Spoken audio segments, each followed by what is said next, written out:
Good day, I'm Samantha Allen and this is your GIS News for Friday, March 7.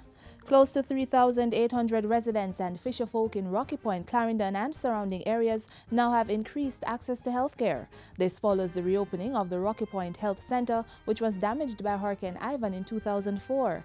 Health Minister Dr. Fenton Ferguson said the center was rebuilt and equipped at a cost of $32 million.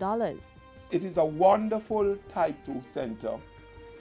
It is a center that will bring great value for healthcare delivery in this part of Clarendon. The refurbishing of the Rocky Point Health Center is in keeping with government's agenda to enhance the primary healthcare system. Meanwhile, the health minister says efforts are underway this year to further strengthen public-private partnership arrangements within the health sector. Dr. Ferguson made the disclosure following a recent tour of the Heart Institute on their ECG sale day at Balmoral Avenue in Kingston.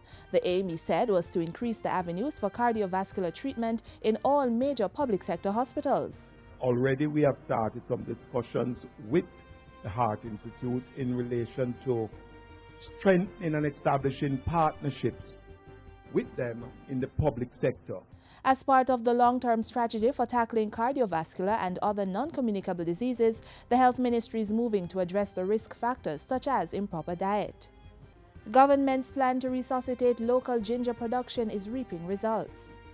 We have moved from 24 hectares of ginger in 2012 to last year we did 50 hectares, an increase of 100% in ginger production.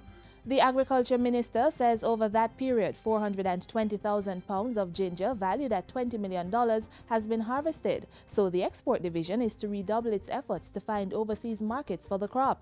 Meanwhile, Minister Clark says the Rural Agricultural Development Authority, RADA, is doing its best to promote best practices among farmers. That includes training close to 3,800 farmers in marketing, as well as animal and land husbandry and education on climate change issues. In other agricultural news, 16 small farmers from 6 communities in Manchester are getting technical and financial help to grow their businesses. Thanks to the work of the Manchester Dispute Resolution and Violence Prevention Association, the participants were recently presented with certificates and checks valued at $20,000 each. It's one component of the association's effort to provide alternatives to a life of crime and to influence positive behavior patterns.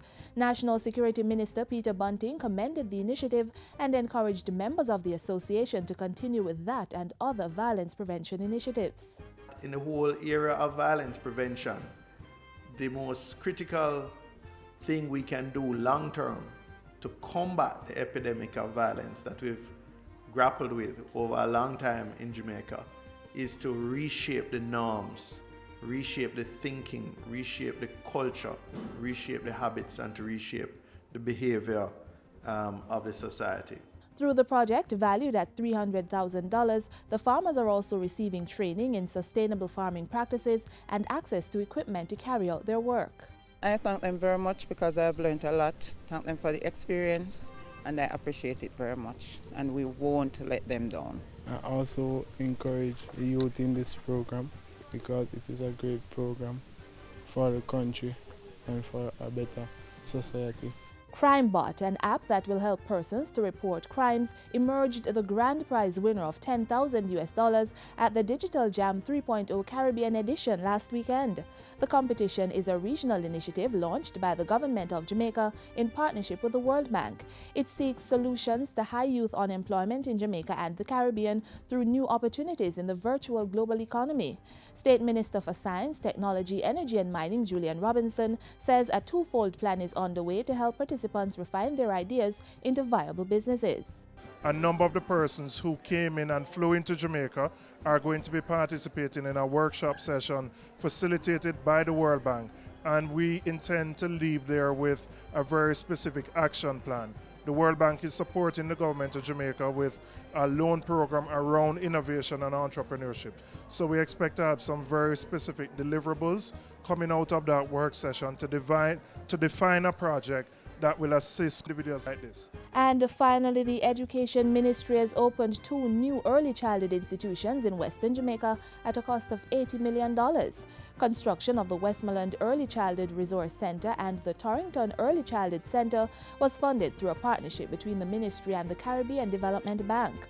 At the opening ceremony, Portfolio Minister Reverend Ronald Thwaites reiterated his ministry's commitment to the early childhood sector. Now we know, parents, that what happens to these little ones are definitive of what is going to happen to them for the rest of their lives. The development of a child's personality, the development of their brain power, their habits in the first 7 or 8 years of their life is the most critical period for their development. And that's it for GIS News Today. I'm Samantha Allen. Thanks for watching.